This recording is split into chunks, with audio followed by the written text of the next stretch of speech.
Muy buenos días, amados hermanos y hermanas. Es un privilegio para su servidor poder estar aquí. Agradezco al liderazgo en inglés y al liderazgo en español por darnos esta inmerecida oportunidad de poder estar aquí para exponer las Sagradas Escrituras y al mismo tiempo para poder compartir con ustedes qué es lo que el Señor está haciendo con nosotros también en nuestras vidas. Voy a invitarles que abran sus Biblias en el libro de Santiago, capítulo 5. Ese es el pasaje que nos corresponde a nosotros hoy, en este día, y vamos a estar viendo ese pasaje. Y no se le olvide que nosotros somos gente de un solo libro. ¿Y ese libro cuál es? Las Sagradas Escrituras. Eso no quiere decir de que no podemos estudiar o leer otros libros, pero realmente este es el único libro autoritativo, absoluto, que comunica la perfecta voluntad de Dios para nosotros. No hay otro libro, o los demás libros tienen errores, esta no tiene errores. Los demás libros son falibles, esta es infalible. Los demás libros no son poderosos, este libro es poderoso, es eficaz, es autoritativo, es infalible y tiene el poder de transformar el corazón del oyente. Entonces con reverencia nos sometemos a la palabra del Señor, sabiendo que fue Dios que habló y sigue hablando. Lo otro que tiene que saber de las Sagradas Escrituras es de que es una palabra viva. Lo que quiere decir es de que sigue emanando desde el carácter, desde la presencia de Dios esta palabra, y Él es fiel a sus promesas. Él es fiel, no es algo que Dios habló y lo dejó autopiloteado para que nosotros lo sigamos leyendo y a ver qué pasa con nosotros. No, comunica y sigue comunicando hasta el día de hoy desde la misma presencia de Dios, porque Él es fiel a sus promesas, Él es fiel a su palabra. Así que cada vez que nos dirigimos a las Escrituras, tenemos que dirigirnos con reverencia, con respeto, reconociendo que es la palabra del Señor. No es nuestra palabra, sino es la palabra del Señor. Y en esos esfuerzos de exponer la palabra de Dios, vamos a cederle al texto, que el texto nos hable a nosotros y ver de qué manera nos quiere hablar el Señor. Y el capítulo 5 de Santiago tiene varios temas.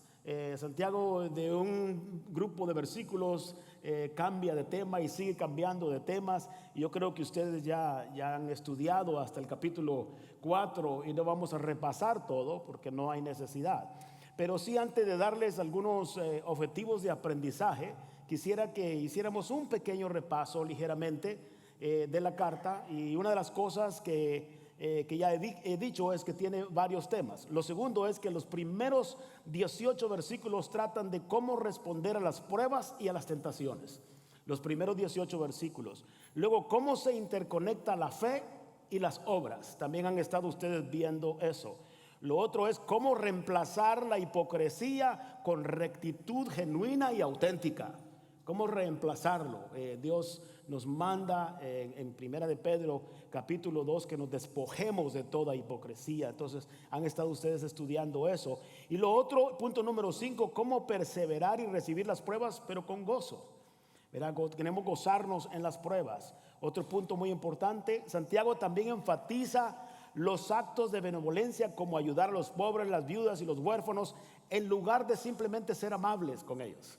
¿Verdad? No es de solo ser amables con la persona, que Dios te bendiga, Dios te va a ayudar y tener una simpatía con ellos, pero no tener una empatía, realmente ponernos en lugar de ellos y sentir el dolor de ellos y la necesidad. Punto número 7, hoy llegamos al capítulo 5, donde hace una transición y le habla al empleador y a los empleados, y en especial a los ricos. ¿Verdad? Les habla, y no solo a los ricos, sino a los ricos corruptos. ¿Verdad? Ese es el enfoque de Santiago. Entonces tenemos 6 objetivos de aprendizaje que quisiera que los meditáramos hoy. No sé si los van a poner ahí o no, si no, no hay ningún problema. Objetivos de aprendizaje. Número 1, a Dios no le agrada el abuso y mal uso de las riquezas, y que son de beneficio cuando son usadas para el bien de otros. No es que Dios esté en contra de que alguien posea ciertas riquezas, sino que a Dios no le agrada cuando las riquezas son mal usadas, porque Dios le da al impío la posibilidad de amontonar para dárselo a los que le aman. Entonces es para el bien de otros. Esa es una. Número 3, las riquezas sin el temor y la justicia de Dios corrompen, porque se convierte en un ídolo del corazón, ¿verdad? Se convierte en una idolatría, y eso lo vamos a estar viendo, y tiene consecuencias severas. 4, el texto no ofrece esperanza de arrepentimiento para estos ricos. No, cuando leemos el texto, y que lo vamos a estar leyendo, no ofrece ninguna esperanza para los ricos. No se ve ahí una esperanza de arrepentimiento, de salvación para ellos. Pareciera que el juicio está determinado. Otro punto importante, Santiago anima a los lectores haciéndoles saber que Dios sabe, ve y escucha las injusticias hechas a los justos y les da ánimo y esperanza. Era que Dios ve, que Él escucha, que Él está pendiente de nuestras quejas y nuestras tribulaciones y nos da ánimo. Y también vemos en estos versículos la paciencia de los justos, la paciencia de los santos. Entonces vamos a estar viendo eso, y quiero que sepa algo, que también hay cierto entumecimiento en el corazón del rico, de que muchas veces no experimenta, fíjense bien, no experimenta los problemas de la caída de la misma manera que lo experimentan los pobres.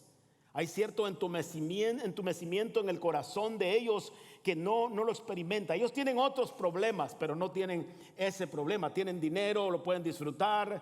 La caída, cuando se trata de la escasez y que trabajas y no te produce, como la maldición en Génesis, los ricos no la experimentan de la misma manera que lo experimentan los pobres, ¿verdad? Entonces por eso tienen un corazón entumecido de que no experimentan eso. Entonces eso es bien importante entenderlo nosotros. Pero leemos el texto hoy en esta mañana, porque yo quiero que vayamos a la palabra del Señor. En el versículo 1 en adelante del capítulo 5 de Santiago dice: vamos ahora, ricos, llorad y aullad por las miserias que os vendrán. Vuestras riquezas están podridas y vuestras ropas están comidas de polilla. Vuestro oro y plata están envejecidos, y su mojo, ¿qué dice? Testificará contra vosotros. Y devorará del todo vuestras carnes como fuego. Habéis acumulado tesoros para los días postreros. He aquí, clama el jornal de los obreros que han cosechado vuestras tierras, el cual por engaño no les ha sido pagado por vosotros, y los clamores de los que habían cegado han entrado en los oídos del Señor de los ejércitos. Note bien, habéis vivido en deleite sobre la tierra y sido disolutos. Habéis engordado vuestros corazones como en día de matanza. Habéis condenado y dado muerte al justo, y él no os hace, ¿qué dice? Resistencia. La paciencia del justo. Pero a veces cuando leemos estos versículos, muchas veces nosotros no comprendemos la totalidad de la ofensa del pecado contra Dios, de la ofensa de la desobediencia a su palabra, hasta que un día entremos a la presencia de Dios y estemos frente a Dios y experimentemos la gloria de su santidad.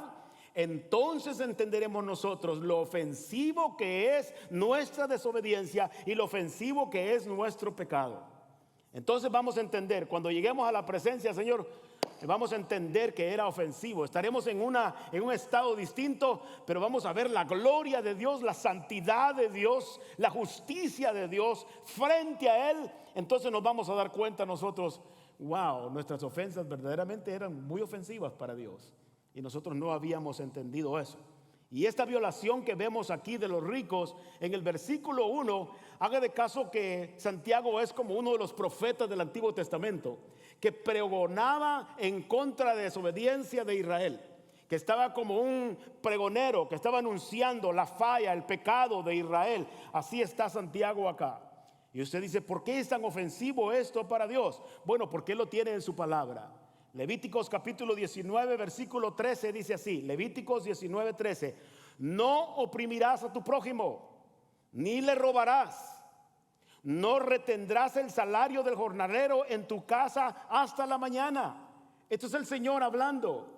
Y es exactamente lo que estos hombres estaban haciendo acá.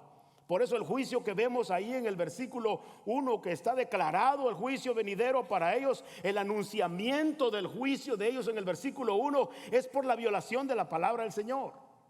Deuteronomios capítulo 24, versículo 14 al 15 dice así: no oprimirás al jornalero pobre y menesteroso, sea de tus hermanos o de los extranjeros que habitan en tu tierra dentro de tus ciudades. En su día le dará su jornal y no se pondrá el sol sin dárselo, pues es pobre y con él sustenta su vida, para que no clame contra ti a Jehová y sea en ti pecado. Note, Dios es claro en su palabra en lo que tenían que hacer. Pero pareciera que estos ricos estaban ignorando la palabra del Señor directamente para ellos, que eran poseedores de riquezas. Y viene el Señor y empieza a hablarles a través de Santiago y le dice: vamos ahora, ricos, llorad y aullad. Dos imperativos claros ahí. Es un imperativo. Usted sabe que la Biblia está llena de imperativos y está llena de indicativos. Un imperativo o un indicativo es: ahí está el piano, ahí está el piano. Un imperativo es: ve y tócalo. No es lo mismo decir que ahí está el piano que decirle a alguien: ve y tócalo. En este caso son dos imperativos que hay ahí, que dice: vamos ahora, ricos, lamentense por la miseria que les viene a ustedes, las miserias que vendrán. Viene un juicio contra ustedes. Y en ese versículo no vemos oportunidad de arrepentimiento, no vemos salvación ahí. Pareciera de que el juicio está determinado para estos ricos. Lamentense, lamenten con angustia las miserias que vendrán a ustedes para el futuro. Y esa idea de juicio ni siquiera habla el versículo 1. Si entendemos el versículo 1, es muy importante para el resto de los otros 5 versículos. Está hablando también en este aspecto que no se ve tampoco una disciplina temporal en este versículo. Ni siquiera es una disciplina temporal como cuando dice la Biblia en Hebreos que Dios al hijo que ama, ¿qué dice? Lo disciplina, lo castiga. ¿Y cuál es el propósito? El fin es de que participemos de su santidad. No ese es el caso con esos ricos. Entonces no vemos ninguna disciplina temporal. Son personas, pareciera que están actuando totalmente sin fe, sin temor a Dios, sin justicia. No hay esperanza para ellos. Y no necesariamente para todos los ricos, sino es para estos ricos opresores, ricos malvados que estaban tratando al pobre de esta manera. Y llegó hasta la presencia de Dios. Pareciera que Dios no está pendiente de las injusticias, hermanos, que hacen con el pobre y con el necesitado, y especialmente con el pobre justo también, con el pobre santo. Dios está viendo. Uno como pastor a veces le llega gente, nuestra gente, que por causa de su estatus legal dentro de este país han sido explotados. Muchas veces sus jefes no le han pagado. Yo he tenido que dialogar con hermanos de que llegan llorando: hermano, trabajé 3 semanas duramente, arduamente, y nunca me pagaron mi salario. Es más, antes de yo terminar el trabajo me corrieron, y me corrieron porque no querían pagarme. Y uno llora con ellos y le clama al Señor juntamente con ellos, y le dice: hermano, ten paciencia, el Señor va a recompensarte. Lloremos delante de la presencia del Señor. Y cuando leemos pasajes como eso de Deuteronomios, mira, no, va a clamar a mí Él, y te va a ser contado como pecado. Se te va a ser contado no como, ni siquiera como una falta leve. De una vez está diciendo: es una ofensa de pecado contra mí. Estás pecando contra mí, va a llegar a mi presencia. Entonces yo creo que necesitamos ver la realidad del juicio de Dios sobre estos ricos. Y esto nos da a nosotros una lección también para aquellos que estamos en Cristo y que Dios nos ha dado la bendición de tener ciertos recursos materiales, de asegurar que esos recursos materiales no se conviertan en un ídolo para nuestro corazón. Que nosotros seamos generosos, que seamos dadivosos. Más adelante lo vamos a estar leyendo eso. Es más, Pablo en Timoteo capítulo 6 versículo 10 dice: porque raíz de todos los males es el amor al dinero. No dice que el tener dinero es la raíz de todos los males. Es el amor, es haberte dedicado y convertido en un ídolo para tu vida. el cual codiciando algunos, hay codicia, lo quieren obtener, algunos se extraviaron de la fe. Tiene esa capacidad, la riqueza de producir un engaño al corazón de la persona, convertirlo en un ídolo que lo aleja de la fe. Ya no está profesando conforme a la justicia de Dios. Así que si usted tiene beneficios que Dios le ha dado, tiene una forma favorable usted de poder tener recursos que Dios lo ha bendecido, disfrútelos, pero disfrútelos también con alegría y gozo y con amor y misericordia a otros, siendo compasivo, siendo generoso, ayudando al necesitado y no solo pensando en disfrutar sus deleites, porque esa no es la voluntad de Dios. ¿Cómo podríamos ayudar? Si nosotros revisáramos tu chequera o tu tarjeta, podríamos ver ahí, ¿verdad?, en qué gastas tu dinero. Si tienes dinero, ayudas al pobre, ayudas al necesitado. Estás ayudando para que el reino del Señor avance. ¿Estamos haciendo tesoros en el cielo o estamos haciendo tesoros en la tierra? Entonces el Señor habla claramente. Proverbios 10:22 dice: la bendición de Jehová es la que enriquece y no añade tristeza con ella.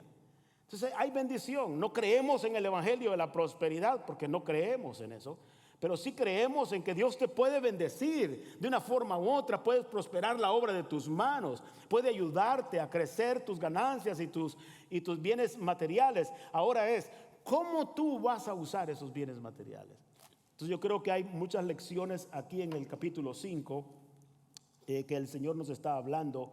Y la Biblia también dice en Lucas 6:24, mas hay con exclamación de dolor, mas hay de vosotros ricos, porque ya tenéis vuestro consuelo. ¿Eso es lo que querías? ¿Querías riqueza? Bueno, ya tienes tu consuelo. Yo no quiero tener consuelo de esa naturaleza, ya tengo esto, ahora estoy consolado por eso. No, yo quiero hacer tesoros en el cielo. Ahí quiero estar en la presencia del Señor, toda mi labor y esfuerzo y trabajo. Entonces yo te animo en este día a que veas este pasaje, no solo que el Señor está hablando a los ricos y está hablando a favor de los santos, de los justos, sino que también cómo esto puede revelar principios bíblicos que te informan a ti en cómo tú manejar aún tus finanzas. ¿Qué es lo que Dios ve cuando eres prosperado? ¿Verdad? Para que tu vida sea interceptada por las Sagradas Escrituras en cómo piensas, cómo decides, cómo utilizas, y eso agrada al Señor. Y ¿sabes qué? El Señor te puede dar aún más para bendecir a otros, para cuidar de otros. Él lo puede hacer, porque el uso contrario vemos también que es ofensivo ante la presencia del Señor. Entonces en el versículo 2 tenemos la descripción del juicio de parte de Dios a estos ricos. Tenemos tesoros acumulados, pero tan acumulados y corrompidos en la forma que fueron adquiridos estos recursos, estos tesoros. No fue agradable ante los ojos de Dios. Versículos 2 y 3 dice: vuestras riquezas están, ¿qué dice? Podridas. Hay pudrición en tus riquezas y vuestras ropas están comidas de polilla. Es una descripción del juicio, de lo que está pasando, de lo que Dios está viendo en la prosperidad de ellos. Vuestro oro y vuestras riquezas, están podridas y vuestras ropas están comidas de polilla, dice. Versículo 3: vuestro oro y plata están enmojecidos y su mojo testificará contra vosotros. La condición de vuestras riquezas va a testificar en contra de vosotros, porque quiere decir de que el estado de tu riqueza testifica en contra de la corrupción que hay en tu corazón. Eso es lo que el Señor está hablando claramente para nosotros. Versículo 3: vuestro oro y plata están enmojecidos y su mojo testificará contra vosotros, y devorará del todo vuestra carne como fuego. Habéis acumulado tesoros para los días postreros. Dios declara el juicio en estos versículos 2 y 3, declara el juicio. Entonces, aunque Santiago está hablando de una forma metafórica, en el sentido de que está diciendo está corrompido tus vestidos, está usando la ropa, está usando el oro que no se enmojece, pero está usándolos como una figura, es decir, está corrompida tu riqueza. Tu riqueza está corrompida a los ricos. Ojalá que ningún creyente, ninguno de nosotros como creyentes, caigamos en un estado de que no honramos a Dios con nuestras riquezas. Es más, la Biblia dice que el que le da al pobre, dice, le presta a Jehová y de seguro, ¿qué dice? Si usted sabe el texto, y de seguro le pagará. De seguro le pagará. Entonces quiere decir de que Dios busca la generosidad. Dios, hermanos, es un Dios generoso. En su gracia común Él hace salir su sol sobre buenos y ¿qué? Y malos. En su gracia común Él bendice al ser humano. Es más, tú a veces te preguntas ¿por qué el impío a veces es prosperado? Y la Biblia dice, y yo no soy tan prosperado como el impío, porque es en su gracia común Él los bendice. Y cada trabajo tiene dignidad. Cada trabajo que tiene la persona contribuye al desarrollo de la sociedad y tiene dignidad. Entonces, cuán importante es ver que aquí el Señor habla claramente. En Mateo capítulo 6, versículo 19 al 21 dice, un versículo que ustedes conocen muy bien, no os hagáis, que dice, tesoros en la tierra, donde la polilla y el orín corrompen, y donde ladrones minan y hurtan, sino haced tesoros en el cielo, donde ni la polilla ni el orín corrompen, y donde ladrones no minan ni hurtan, porque donde esté vuestro tesoro, ahí estará también vuestro corazón. Entonces se da cuenta, estamos hablando de riquezas, pero yo quiero decirle que no solo las riquezas se pueden convertir en un ídolo del corazón. Puede ser tu trabajo, puede ser las cosas que tú has alcanzado, puede ser la educación, puede ser cualquier cosa, puede convertirse en un ídolo de tu corazón, que en el último tú no estás dándole la gloria a Dios, no estás honrando a Dios con lo que Dios te ha provisto. Así que, amados hermanos, aprendamos estas lecciones del mensaje de juicio que Santiago está hablando. Los tesoros de estos ricos estaban corrompidos desde el momento de que los adquirían. Estaban corrompidos porque vemos la razón por qué están corrompidos. Porque ellos estaban usando al pobre para obtener estos recursos. Estaban usando al pobre para obtener sus ganancias. No les pagaban el salario completo, no les pagaban a tiempo, los engañaban con sus salarios. Entonces yo creo que es importante que entendamos, en otras palabras, las riquezas de esos ricos y ellos mismos estaban en la ruina. No solo las riquezas de ellos estaban en la ruina, sino ellos mismos estaban en la ruina.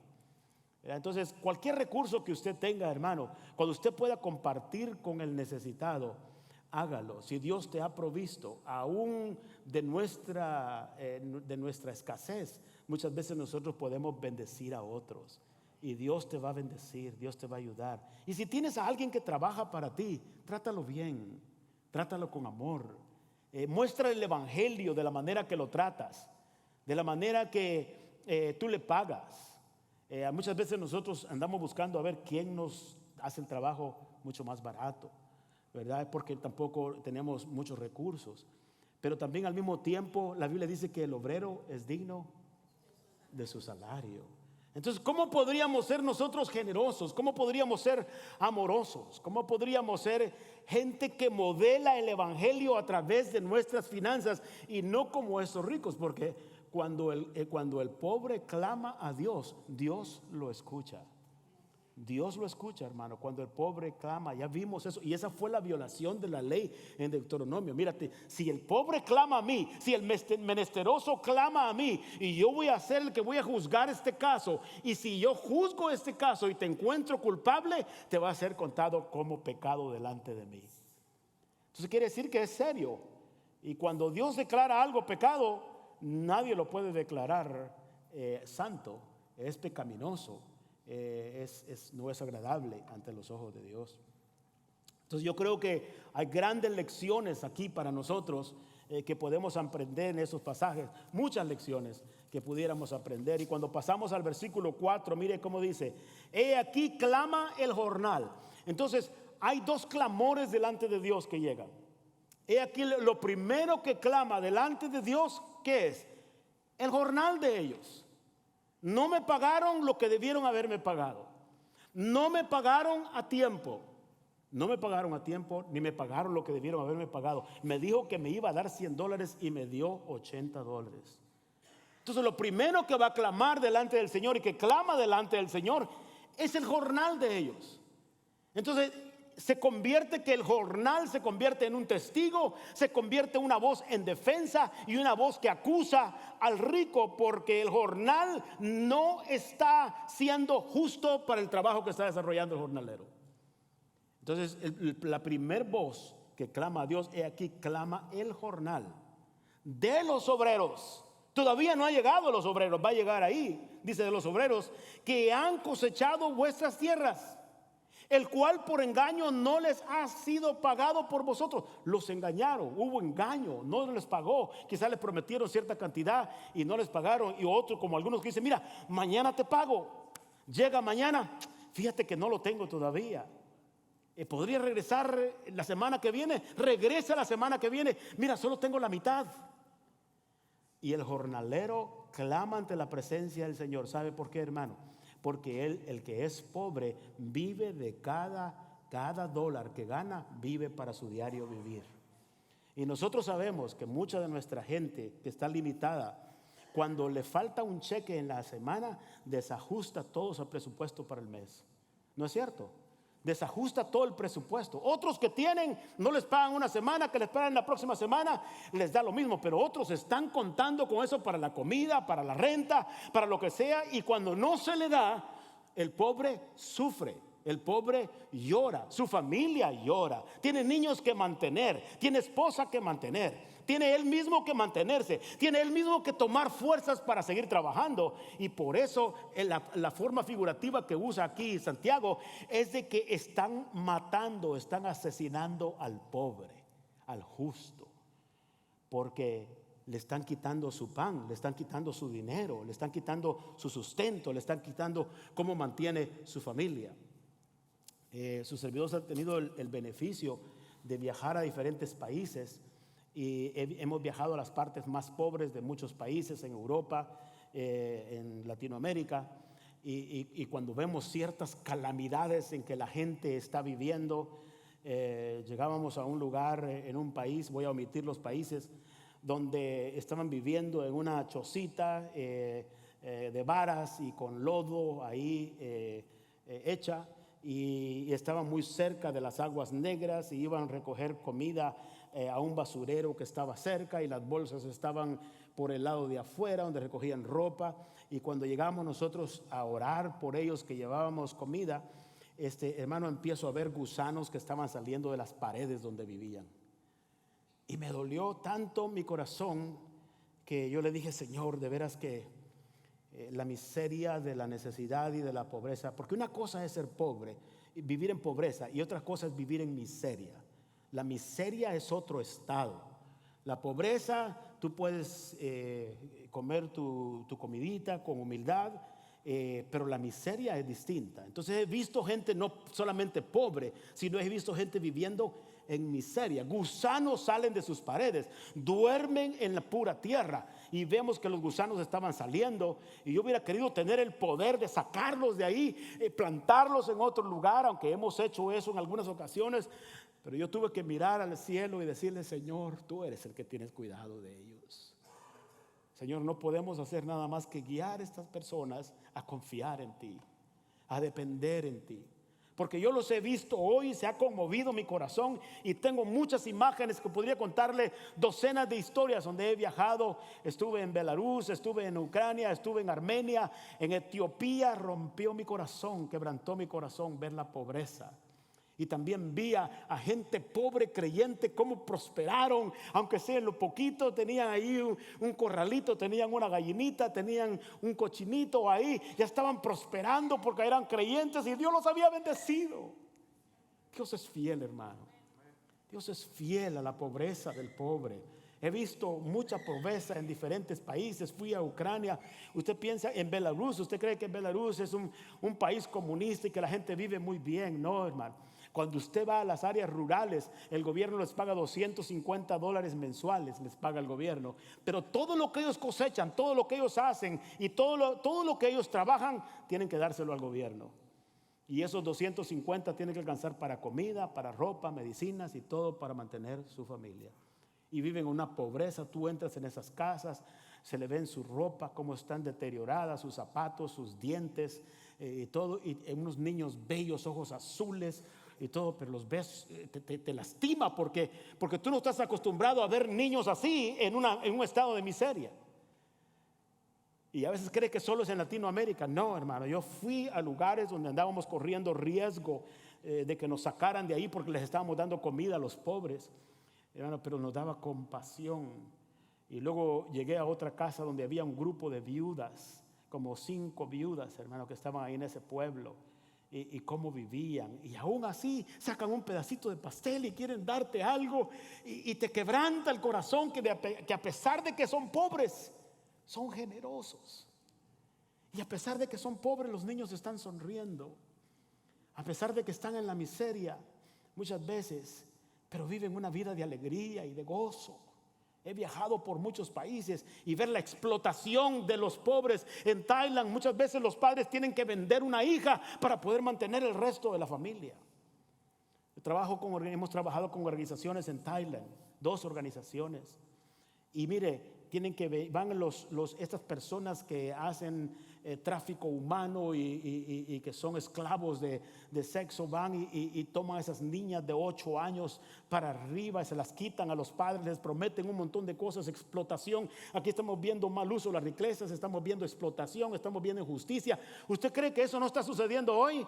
Está sucediendo en muchas partes y aún en los Estados Unidos.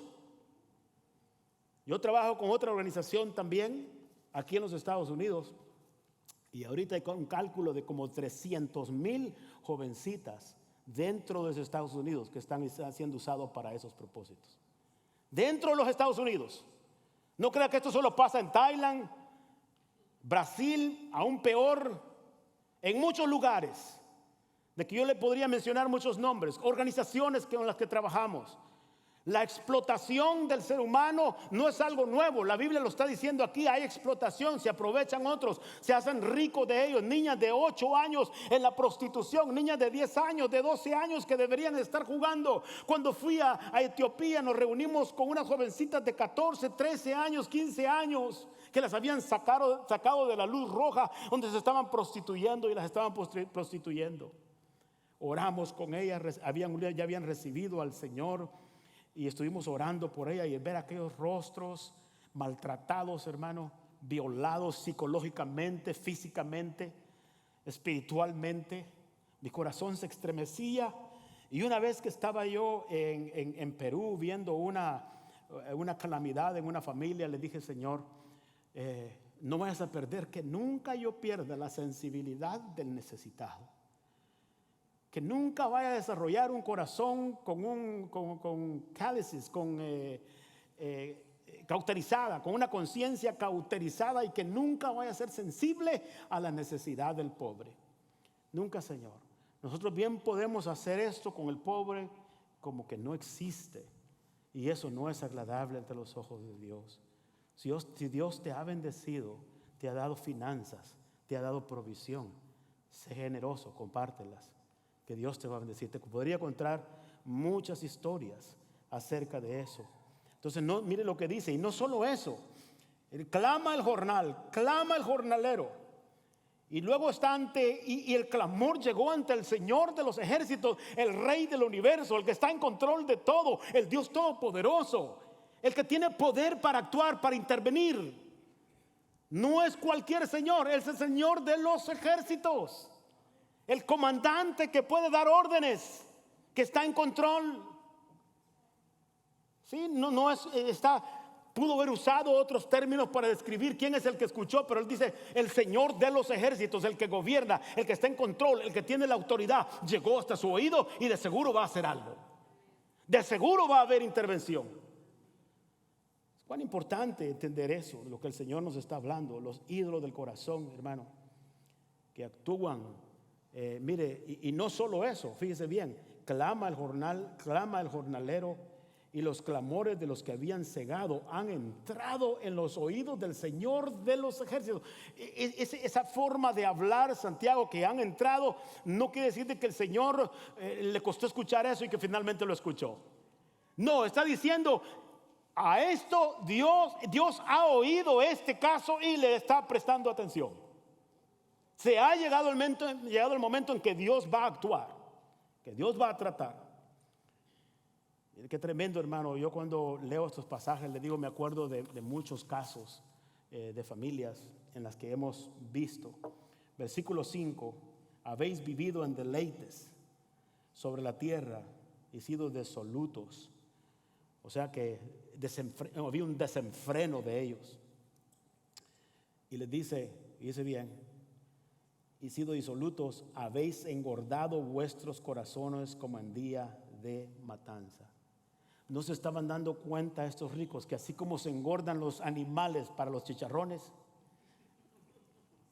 así estaban siendo engordados ellos para el día del juicio, para el día de la matanza.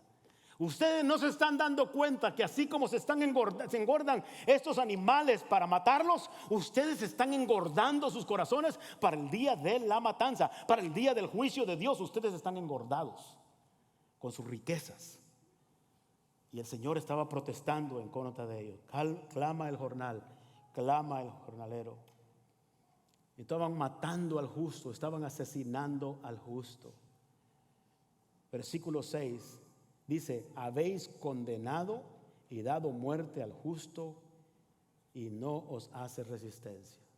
Su manera de tratar al justo había llegado a la presencia de Dios. Primera de Timoteo capítulo 6 versículo 17 al 18 dice así: a los ricos de este siglo manda que no sean altivos, ni pongan la esperanza en las riquezas, las cuales son inciertas, sino en el Dios vivo que nos da todas las cosas en abundancia para que las disfrutemos. Dice el apóstol Pablo, que hagan bien, que sean ricos en buenas obras, dadivosos y generosos. Amados hermanos, seamos abogados del necesitado, ayudemos al necesitado. Nos ponemos de pie en esta mañana.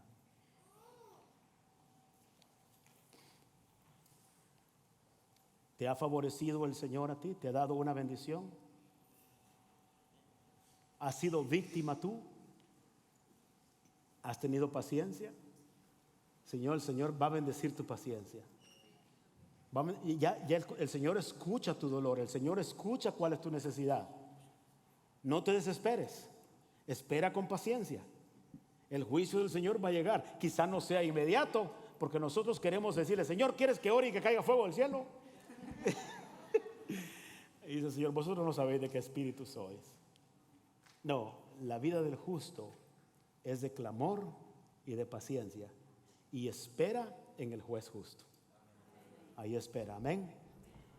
Si tu hermano en Cristo o tu hermana sufre esto, ora por él, ora con él y guíalo a esperar en Dios, a depender de Dios. Amado amigo que estás aquí, si tú no has acudido al que ha oído todas las injusticias que el diablo está haciendo en tu vida, porque él vino para hurtar, matar y para destruir. Si tú no has acudido al Señor para liberarte del opresor, del engañador, hoy, ahí donde estás, órale al Señor y dile, Señor, perdona mis pecados, me arrepiento, te reconozco como mi Señor y Salvador. Y yo creo que Dios va a hacer una obra en ti y Él te va a liberar de la autoridad, del poder, del pecado, del diablo. Te va a liberar el Señor y te va a hacer libre para su gloria. Padre, bendice esta congregación, bendice tu pueblo, bendice, Señor, el liderazgo, bendice cada familia aquí representada. Cualquier dolor que haya en el corazón, porque nuestra gente que ha venido de muchos países sufre, llora, trabaja duro y a veces no ven todos los resultados. O a veces son engañados, son explotados, son maltratados. Bendíceles, Padre. En el nombre de Jesús lo pedimos. Amén.